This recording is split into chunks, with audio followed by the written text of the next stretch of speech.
Narcissists are 100% done with you forever after they do this. As Marcus Aurelius stated, you have power over your mind, not outside events. Realize this, and you will find strength. Today, we'll explore 10 Stoic lessons on handling narcissists' timeless wisdom to find inner peace when facing emotional abuse. I urge you to stick to the end. The last lesson on rebuilding self-worth may be the most unexpectedly empowering. These practical principles provide actionable ways to master your emotions, regain strength, and transform perspective when recovering from narcissistic relationships. Lesson 1. Don't seek closure from them. Find it within. The narcissist won't provide satisfying closure or accountability. As Epictetus said, it's not what happens to you, but how you react to it that matters. Stop looking to them to rationalize their disorder. Script an inner monologue to process the trauma and find self-validation. For example, one woman kept demanding answers after being discarded, hoping her narcissistic ex would acknowledge cheating and apologize. But his response was just more lies and manipulation. Only through inner work like journaling did she find closure, realizing the relationship was irreparably broken, not destined to be. This freed her from the emotional roller coaster. In essence, closure comes by working through your own emotions, not prolonged vain attempts at discussion with a master manipulator.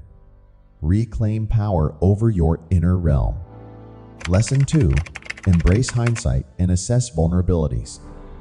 Avoid victim mentality by making pain meaningful. Reflect on why you tolerated emotional abuse or manipulation.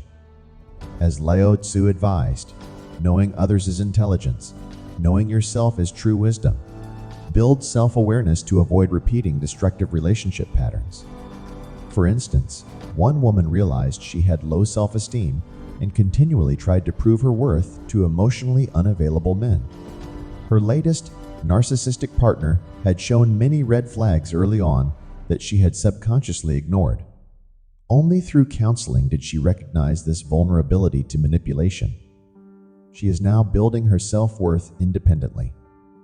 In essence, courageous self-reflection prevents history repeating itself.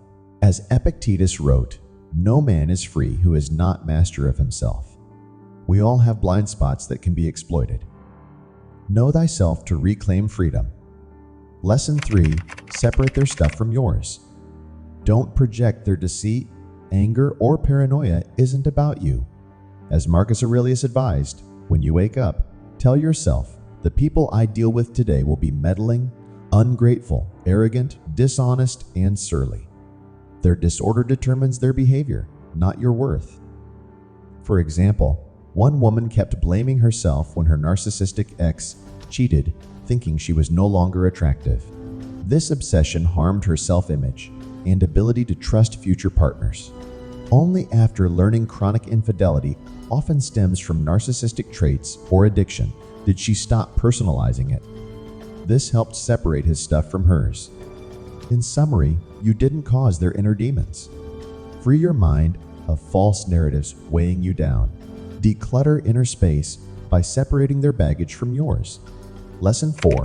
React calmly without sinking to their level. Retaliation will only continue drama, playing into narcissistic supply. While anger at injustice is justified, reactive abuse remains unethical. As Marcus stated, the best revenge is not to be like your enemy.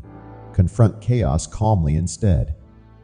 For instance, one woman felt so betrayed by her narcissistic ex's deceit that she angrily confronted the other woman. All this did was let him play victim, triangulating them against each other. It took her years of self-work to reach a place of calm acceptance rather than vengeance. She realized he was likely recreating childhood abandonment trauma. By understanding his wounds, compassion emerged. In summary, use logic over fury in confronting narcissists. Some emotions may be justified, but retaliation harms your peace. Take the high road instead. Lesson 5. Structured contact if necessary. Sometimes continued contact is unavoidable, like co-parenting. Minimize harm by restricting communication to bare necessities. Discuss just essential logistics. Don't get personal. Say less than necessary, as Lao Tzu advised. Avoid reactive abuse or trying to prove yourself. For instance, one woman tried explaining her lifestyle to her narcissistic ex during custody coordination so he wouldn't judge her parenting. But this just provoked manipulative remarks. She then adopted gray rocking, being polite but brief, revealing little. This minimized his supply. In essence, structure contact to avoid manipulation, but don't justify your situation.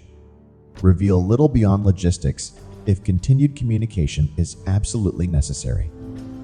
Lesson 6. Reframe rejection as their bonding inability. The narcissist exploits, then abruptly discards people without remorse. Yet this reveals their inability to connect, not your unworthiness. As Epicurus said, do not spoil what you have by desiring what you have not. Reframe their rejection compassionately, not through retaliation. For instance, one woman was unexpectedly discarded overnight by her narcissistic boyfriend after years together. Initially, she cycled between blaming herself and wanting revenge. Eventually, she learned narcissists are too immature to sustain genuine intimacy. She realized she deserved reciprocal love, not this disorder in human form. In closing, interpret their rejection as proof of their deficiency, not yours. Heal attachment wounds and build self-worth for peace and to avoid future toxic bonds. Lesson 7. Break trauma bonds through personal growth. Trauma bonds with emotional abusers make separation agonizing even when you know that's wisest. Feelings of addiction and withdrawal continually pull you back. As Epicurus said, the greater the difficulty, the more glory in surmounting it. Rigorously counteract through self-improvement therapy, journaling, support groups focused on narcissistic abuse recovery specifically. For example, one woman kept abandoning her divorces right before finalizing it, unable to break from her narcissistic husband. While addressing codependency issues in counseling, she joined support groups of others recovering from similar abusive relationships. By reframing her obsession as trauma bonds rather than love, she found strength to finalize divorce and direct energy towards healthier living. In essence, trauma bonds exacerbate the pain, but can be overcome through diligent personal growth combined with community support. Focus inward, not on what's lost externally. Replace longing and anguish with self-nourishment. Reclaim freedom. Lesson 8. Rebuild shattered self-worth. Narcissists deliberately batter their victims' self-esteem through underhanded tactics to gain submission. But you need not let outer metrics define your inherent worth. As Marcus stated, you have power over your mind, not outside events. Reconnect to your authentic self. Remember that your core value and human dignity persists, untouched by any disorder or manipulation. For example, one woman's narcissistic boss frequently sabotaged her work projects in stealth ways while publicly criticizing her. This led her to start doubting her abilities despite knowing she was once praised for talent. However, after reframing this as abuse, she started rebuilding her professional confidence externally. She focused inward on perseverance, creativity, and grit rather than unfair external benchmarks. In essence, know the narcissist's narratives are mistruths trying to shape you for exploitation. Don't relinquish your self-definition. Reclaim authorship of your identity and worth. Healing will gradually restore self-trust they shattered. Lesson 9. Emerge stronger through self-mastery. Victimhood breeds helplessness, further enabling narcissists. Consider this painful chapter necessary for your evolution. As Frankl stated, between stimulus and response lies our freedom to choose our response. Emotional freedom comes by mastering inner reactions. We cannot control others' disorders or the past, but can control our healing trajectory. For instance, one woman resisted seeing herself as just a victim, instead embracing radical responsibility for her life and emotions.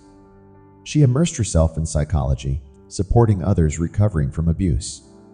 While still struggling with triggers, her sense of personal power grew from directing her healing intentionally rather than being passive. Her life transformed through reclaiming agency this way. In essence, we can emerge stronger by owning our recovery process fully.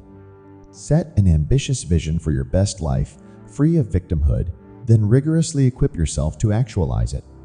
Let go of anger and negation. Move positively towards emotional self-mastery instead. That's the pathway to authentic freedom. In closing, apply these 10 practical lessons to respond to narcissists.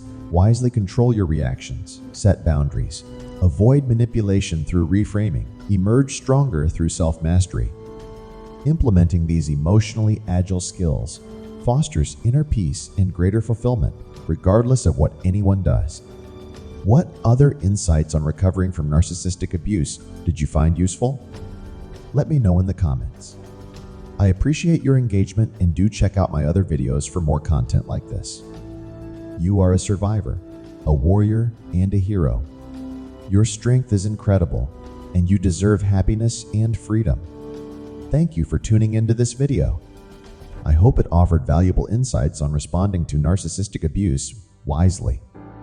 If you found this useful, kindly give it a thumbs up and subscribe for more content on healing from emotional trauma. I'm here to support your recovery journey.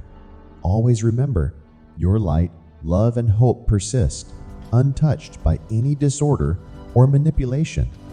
By leveraging Stoic principles, we stay peaceful amidst turmoil. You are not the problem.